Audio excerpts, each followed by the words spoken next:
à Beyrouth en 1928, Salim Rabou est un écrivain, philosophe et anthropologue libanais. Il entre chez les Jésuites, en France, en 1946, où il poursuit des études littéraires, philosophiques et théologiques. Docteur ès-lettres en 1962, il enseigne la philosophie et l'anthropologie à l'École supérieure des lettres, puis à la Faculté des lettres et des sciences humaines qu'il crée au sein de l'Université Saint-Joseph de Beyrouth en 1977 et dont il sera le doyen jusqu'en 1993. De 1995 à 2003, il est recteur de l'Université Saint-Joseph. En septembre 2003, il fonde la chaire Louis D, Institut de France d'anthropologie interculturelle, dont il est le titulaire. Un tel parcours est conforme avec sa vision, dont le centre est l'humain. Tout au long de sa vie et au cours de son séjour en Argentine et au Canada, il a œuvré pour le dialogue interculturel. Il centre ses recherches sur l'entrecroisement des cultures dans le monde, les phénomènes d'acculturation et les conflits d'identité, le multiculturalisme et la citoyenneté. Libanais jusqu'au bout des doigts, le père Salim Rabou n'aura de cesse de se battre pour la nation et la préservation de la pensée critique face à l'obscurantisme de l'oppression syrienne de l'époque. Jusqu'à aujourd'hui, ses écrits demeurent actuels et nous lèguent la réflexion éclairée de celui qui porta au plus haut le nom du Liban.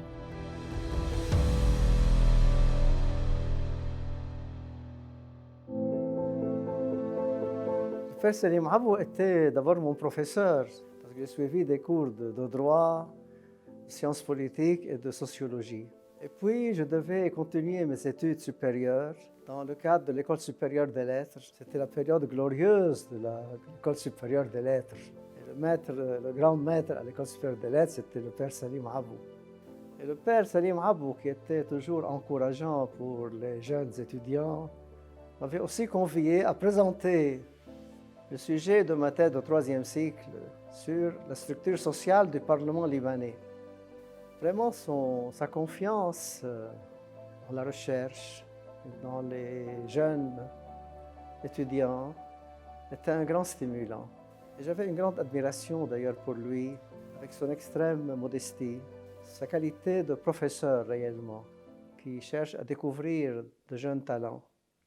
Ce que j'admire, surtout aujourd'hui, dans la pensée et le travail de Salim Rabou, c'est cette profondeur dans la question de culture, d'acculturation, d'inculturation, qui est aujourd'hui souvent absente mondialement. On dirait qu'il y a un divorce entre le savoir et la culture. Et de plus en plus, je me penche aujourd'hui sur les travaux de Salim Rabou. Et je dis souvent à mes étudiants dans plusieurs disciplines, l'anthropologie est à la base de tous les savoirs. La réflexion est l'ennemi des slogans. La réflexion exige un effort intellectuel. Le slogan atteste une paresse mentale. La réflexion vise la clarté. Le slogan se plaît dans la confusion. La réflexion demande du courage. Le slogan s'accommode de la lâcheté. أنا اسمي شرب النصر. تعرفت على اليسوعية أنا لأنه كنت عامل سنتين بكفية وأنا ولد صغير كنت داخلي يعني أنا بنام هونيكي فإذا نسهر سوا فإذا صار في كثير علاقة قريبة كانوا ساكنين بنفس الطابق التاسع بير ألار بير عبو بير أوكان وبير شميسي كل وقت فراغي يكون معهم مع هالأربعة.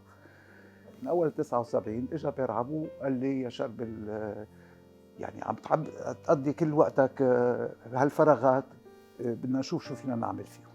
قال له لفرير بطرس بدنا نظبط له اوقاته لشربين لحتى نزرك له اياهم حد بعضهم لحتى يروح معي على الجامعه. وهيك بلشت بالفاكولتي دلاتر نص نهار. طورت علاقه انا بير عبو كان عنده انسانيه للناس مش معقول يعني كان يحترم الكل يحكي مع الكل ويهتم بالشخص بالإنسان مش بس أنا أنا لأنه كنت معه كل الوقت بس أنا كنت شوف كيف يعامل التانيين كل الموظفين ما كان عنده يعني هالطبقية إذا بدك إنه أنا ريكتور أنا حتى بالفاكولتي دلات كنا الصبح يجي يشرب قهوة مع كل الموظفين نشرب قهوة الساعة 8 الصبح أو 8 وربع ونبلش شغلنا بالفاكولتي دلات هيك تأثرت كثير فيه يعني. L'innovation suppose que nous nous débarrassions des mécanismes de pensée anciens ou habituels, pour laisser surgir du tréfonds de nous-mêmes, de cette profondeur où se rejoignent l'intelligence, l'imagination et la sensibilité, des expressions inusitées de nos idéaux, en l'occurrence nos idéaux patriotiques, susceptibles par leur qualité et leur originalité de frapper l'attention du monde libre, de susciter son intérêt pour ce pays arbitrairement occupé par une force étrangère et pour son peuple épris de liberté. Je suis journaliste, ancien rédacteur en chef de l'Orient le jour, et je regrette de n'avoir connu le père Abou que sur le tard, c'est-à-dire après les années 80-90, parce que c'était une véritable découverte pour moi, à tous les plans, au plan patriotique d'abord, donc politique et spirituel aussi. Si bien que j'ai beaucoup gagné à connaître cet homme-là, à l'aimer aussi. Nous sommes devenus assez intimes par la suite. Nous avions l'habitude de partager un repas de temps en temps, en tête-à-tête, seul. Mais il avait aussi la délicatesse, la gentillesse de m'inviter quand il avait un dîner en petits groupes avec des hôtes de marque étrangers souvent. Je cite notamment le fils de Oufkir, qui était là de passage. Il m'a invité avec mon épouse. Ces moments-là étaient vraiment merveilleux avec lui. Et puis il y a surtout cet honneur immense qu'il m'a fait en me citant à plus d'une reprise dans ses fameux discours de la Saint-Joseph, qui était le coup d'envoi de la résistance à l'université. Et vous savez que tout commence à l'université. On se retrouvait complètement au point de vue politique, national. Bien, il y a eu le retrait des troupes israéliennes du pays le 24 mai 2000, suite auquel le Conseil des prélats maronites, le 20 septembre 2000, donc après le retrait des troupes israéliennes, avait revendiqué la sortie des troupes syriennes du pays. Donc l'Église maronite avait attendu le retrait des troupes israéliennes pour revendiquer le retrait des troupes syriennes du pays. Nous étions à Ornat Shawen, nous avions formé Ornat Shawen, et j'étais le compagnon de Samir Frenji à l'époque. Et nous savions, Samir Frenji et moi, que l'Église maronite avait un répondant paroissial, mais que l'USJ devait avoir un répondant citadin. Et c'est là où nous avions eu contact avec le père Abou, qui était en relation avec Samir Frenji. Et le père Abou avait pris cette année-là une série d'initiatives au sein de l'université. Premièrement, il avait formé le conseil stratégique ou académique de l'USJ, dans lequel il y avait Naïla Maouad, Marwan Hamadi et des figures de proue. Il avait aussi demandé, il avait, je crois, soutenu l'idée qu'il y ait des élections des étudiants au niveau de l'USJ. Et donc c'était une période où Sami Jmeil était encore étudiant et beaucoup de jeunes qui étaient dans cette mouvance estudiantine. Et puis il avait formé aussi avec Samir Frenji une série de conférences au sein de l'USJ qui parlaient de la souveraineté, de l'indépendance, des accords de Taïf, de la réconciliation de la montagne. Et je me rappelle très bien qu'une série de personnalités étaient passées à l'USJ à l'époque, dont Walid Jumblat, qui était une figure de proue. Et pendant la conférence de Walid Jumblat, il avait dit, je me rappelle très bien, qu'on n'oublie jamais, mais qu'on pardonne. Donc une personnalité druze, nationaliste, qui au sein d'une institution chrétienne avait parlé de pardon. Le pardon qui est un concept plutôt chrétien qu'autre chose. Walid Jumblat à l'USJ à l'époque, quand on avait parlé de la réconciliation de la montagne, quand on avait parlé de tourner la page de la guerre civile, il disait que c'est vrai qu'il faut tourner la page, c'est vrai qu'il ne faut pas oublier, mais qu'il faut pardonner. Le père Abou a calmé un peu mes angoisses métaphysiques. J'ai traversé une période de doute quant à l'existence de Dieu, même Même la religion chrétienne, en quoi était-elle différente des autres? Ce genre de réflexion qui me tourmentait à un moment. Je lui en ai parlé parce que je me sentais en confiance avec lui. Il m'a beaucoup aidé par ses conversations, évidemment, mais il m'a aussi donné des livres.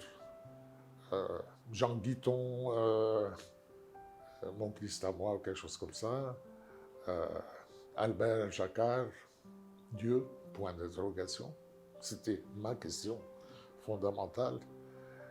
Et là, je crois qu'il m'a beaucoup rasséréné. Il m'a donné un peu la paix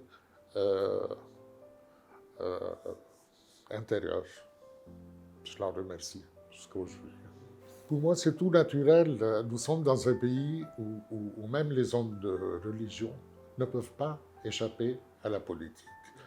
Qu'en serait-il d'un pays qui était occupé par un pays étranger, qui était soumis à toutes sortes d'injustices, de brutalité, de violence, Comment voulez-vous qu'un prêtre qui se respecte ne se révolte pas contre tout ça, tout prêtre qu'il soit? Au contraire, je trouve tout à fait normal dans un pays comme le Liban. Et rien n'a changé. Regardez aujourd'hui, le patriarche maronite prend des positions un peu plus politiques. Il n'est pas le seul. Le mufti, les cheikhs chiites font la même chose. Nous avons même un parti, une milice armée dirigée par un homme religieux au Liban. Comment voulez-vous qu'un homme de la trempe de Salim Abou ne fasse pas de la politique? Mais il l'a fait dans des très hautes sphères. Il n'a pas fait de la politique politicienne, Salim Abou. Non. Il a fait de la haute politique, il a fait une politique nationale de résistance, de libération, d'émancipation, de tout ça. De préservation de la formule libanaise. Son combat à lui était celui de tous les jours, pas d'un éditorial à l'autre. C'était tous les instants, à l'université. Il n'y a pas à comparer. On s'est retrouvés dans une même trajectoire. Et je suis, une fois de plus, extrêmement heureux d'avoir pu devenir son ami. Je crois que entre la réconciliation de la montagne qui avait été initiée par le patriarche et entre l'USJ patronné par le père Abou, qui donnait la possibilité à des personnalités politiques comme Walid Jumblat à l'époque d'avoir un contact direct avec la jeunesse chrétienne qui sortait de la guerre civile et qui donc avait, disons, un attachement à des symboles de guerre et qui avait un récit de la guerre qui était des récits communautaires plutôt que des récits nationalistes. Le père Abou nous avait donné la possibilité de cette ouverture de ces symboles de guerre pour avoir un contact direct avec la jeunesse libanaise. Je crois que Abou et Sfer étaient complémentaires quelque part. Sfer était le chef de l'église, disons l'église régulière, paroissiale, maronite, qui était en relation avec le Vatican et qui était très montagnard, extrêmement enraciné dans l'histoire du pays. Et Abou, avec l'USJ, donnait cette ouverture vers la cité, donnait cette ouverture vers la ville, et donc était le canalisateur de l'idée du patriarche Sfer, mais au sein de la cité. Et je crois que c'était un rôle mémorable, un rôle historique, et cet homme pour qui on doit beaucoup doit être vraiment commémoré comme il faut. Et puis sa pensée politique était une pensée, à chaque fois qu'il y avait à la Saint-Joseph, il y a le célèbre discours du chef de l'université, du président de l'université. Abou était remarquable, les gens attendaient le discours de la Saint-Joseph, le discours du recteur de l'université Saint-Joseph pour savoir quelle était la position. Et en plus, il représentait non seulement l'église jésuite, mais il représentait toute cette, toute cette société chrétienne et musulmane qui, à l'époque de la mainmise syrienne, devait avoir un recours, une référence. Et il représentait cette référence au sein de Beyrouth, alors que Sfer représentait cette référence montagnarde, cette référence au niveau national. La guerre atroce qui a ravagé le Liban a fait régresser ces communautés au stade le plus élémentaire de l'identification. Chacun des deux grands groupes de communautés en est arrivé à se penser comme représentant à lui seul toute la nation libanaise. Je suis Fadia Alam Jmaïl. Je suis la directrice de l'Université Saint-Joseph, campus Liban Nord. J'ai fait la connaissance du père Abou en 1995, lorsqu'il a été élu recteur. En tant qu'enseignante, parce que j'enseignais à l'époque, et je lui ai dit « Mabrouk, je m'appelle Fadia, je vous connais de nom, et je suis une enseignante à Tripoli. » Je reçois un coup de fil de Yola, son assistante, pour me dire « Est-ce que vous pouvez passer voir le père Abou ?»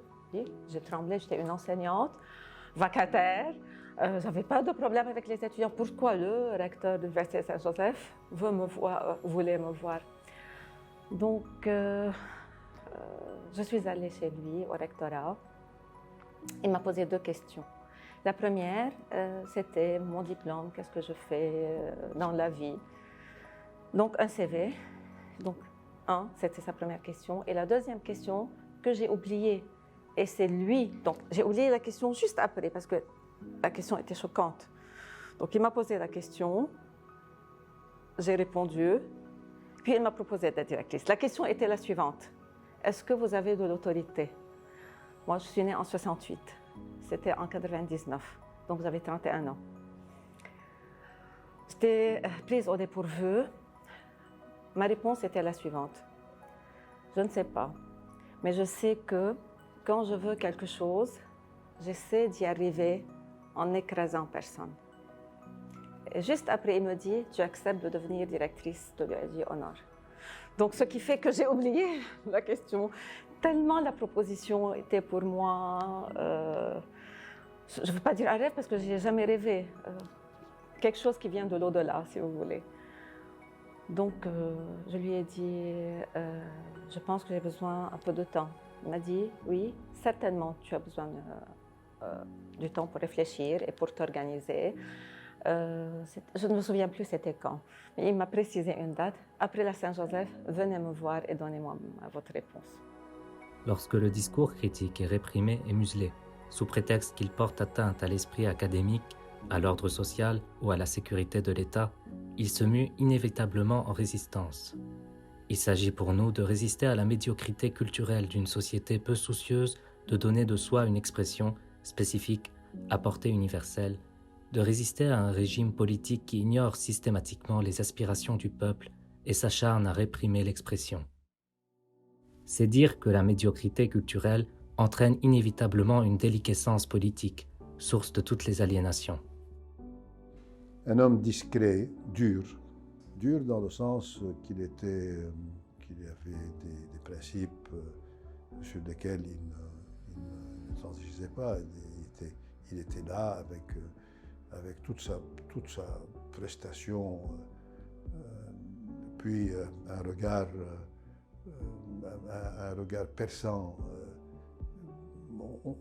On avait l'impression d'être devant quelqu'un qui nous faisait un scanner psychologique, un scanner psychiatrique. C'était quelqu'un qui regardait dans le blanc des yeux et donnait donc son diagnostic, formait probablement son idée sur les gens. Et il avait sûrement des amitiés. Moi, j'avais l'honneur de faire partie de ses amis. Aujourd'hui, ce qui est demandé aussi des universités est de ne pas rentrer dans la politique politicienne, dans le sens on est avec celui-là ou avec celui-ci. Ce qui est demandé, c'est que ces universités redeviennent de nouveau un pôle d'attraction pour la nouvelle jeunesse du monde arabe, pour que ces universités soient des références culturelles, des références sociales, des références même politiques, dans le sens politique national, de beaucoup des couches des nouvelles générations. كان ريكتور كان خطاباته كل الناس تنطرها للخطاب تبعوله على عيد مار يوسف يلي يعملوه، لانه كان محب للوطن، كان وطني بشكل. وقت خطبت انا سنه 85 هو اخذني على بيت عمي، هو بارك لي الخطبه. وتتصور انه واحد بهالقيمه هيدي عم حط حاله شوفور لإلك بقى هيدي. En fait, il ne m'inspirait pas directement, mais je puisais de sa force. Donc il m'a fait confiance dès le départ, ce qui fait que je sentis que j'étais très forte. Le père Abou était une personne qui n'avait pas peur. C'est au-delà du courage. C'était une personne qui n'avait pas peur, qui osait. Et là, j'ai beaucoup appris. Il a été déçu par certains responsables en qui il a cru. Il était très déçu. ما في كلام قد ما بتوصف ما بتلاقي كلام إله ولا ممكن أبداً 12 سنة عشت أنا وياه عشت حياتي ولا أروع من هيك حياة. حقك بتاخده، إذا ما عندك حق بفرك لك دايمتك. هيك كان أبداً حقاوي، ما عنده طائفية، عنده والكل اخوار اليسوعيين هيك، ما عنده طائفيه. عندك انت بيقول لي، هو كان يقول لي جوزيف انت انسان وهيدا انسان. هيدي كانت طائفته، انت انسان بس. Un patriote avant tout, un Libanais farouche, acharné, indomptable. C'est ce que j'aimais le plus en lui, honnêtement. J'étais soutenue par un géant. Le féru de liberté m'a dit j'ai résisté, mais au fond de moi-même, je ne croyais pas que les Syriens allaient se retirer. Et par le hasard des choses, ils se sont retirés le jour de mon anniversaire. Ils se sont retirés un 26 avril, et lui, il est né un 26 avril 1928. دايما هيك بفكر انه لو كان اليوم بعده طيب شو كان عم بفكر؟ أنا بالنسبة لي عامل لك خي أو بي، شو فيك تعتبره هيك. ومن وقت اللي راح بيرعبو أنا على ريزيدانس ما عاد رحت بالمرة. إذا حدا بيلاحظ مثلا كل الريزيدانس كنت روح كل يوم. ما عندي سيارة، مثلا في أيام كنت آخذ تاكسي الصبح وروح لعنده. أبونا عبو بجملة ما بعرف شو كيف فيني أوصف لك إيه بجملة إنه رجل كان بالقداس مثلا كان يلفت لي نظري وقت اللي بده يعمل قداس. كان كل يوم في ايام قدس انا وياه لوحده ما يكون عنده حدا، بس اذا عنده قداس افترضنا كان يهتم بكل التفاصيل، ينزل قبل بساعه من القداس يهتم بكل التفاصيل. ابونا شميسي نفس الشيء، كان يقدس كل يوم 6:30 عشيه، ينزل قبل القداس 6:30 يكون 6 بالكنيسه يستقبل الناس يحكي معهم شو اسمه. فاذا دينيا كان ملتزم، انسانيا كان ما يعني انساني بشكل رهيب، ويستعمل علاقاته مشان تحسين وطنيا كمان اشتغل للبنان. يعني يا ريت حدا بس هيدي الحياه. Avant le décès, j'ai été plus d'une fois lui rendre visite à l'hôpital. Je m'en suis voulu parce qu'il était déjà diminué. Ça m'a beaucoup secoué. La dernière fois, il y avait son ami de longue date aussi, qui était là, à son chevet. Nous étions, ma femme Yomla et moi, à son chevet. J'ai regretté, parce qu'il n'avait plus sa lucidité. Oui, ça a été un coup pour moi, c'est vrai. J'ai regretté d'être allé quand même. On m'avait prévenu, mais j'ai été quand même. Voilà. Et le dimanche 23 décembre, si j'ai bonne mémoire, c'était un 23 décembre, c'était un dimanche. C'était le père Chouer qui m'appelle pour m'annoncer la mauvaise nouvelle. J'ai eu le vide et je ne veux pas pleurer. Je lui dois le poste. C'est grâce à lui que je suis maintenant avec vous. Je lui suis reconnaissante. وقت صار معه الزهايمر كنت انا اغسل له، انا اعمل له كل شيء. اقعد 3-4 ايام معه ما اجي على البيت.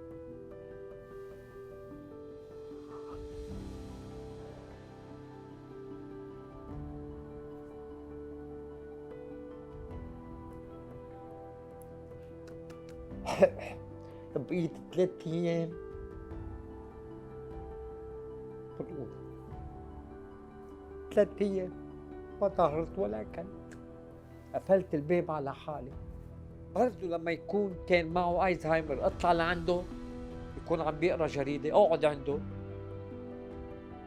يطلع فيي هيك يوطي الجريدة حطت عويني يقول لي نعم. قال له مشي أنا بس جاي نظف لك الأوضة. هي جوزيف هون أنت جيت؟ هلا جيت يعني. هلا بعد شي فايق تلفي جيبوا له ليموناده لجوزيف، جيبوا له كذا. هيدا هو.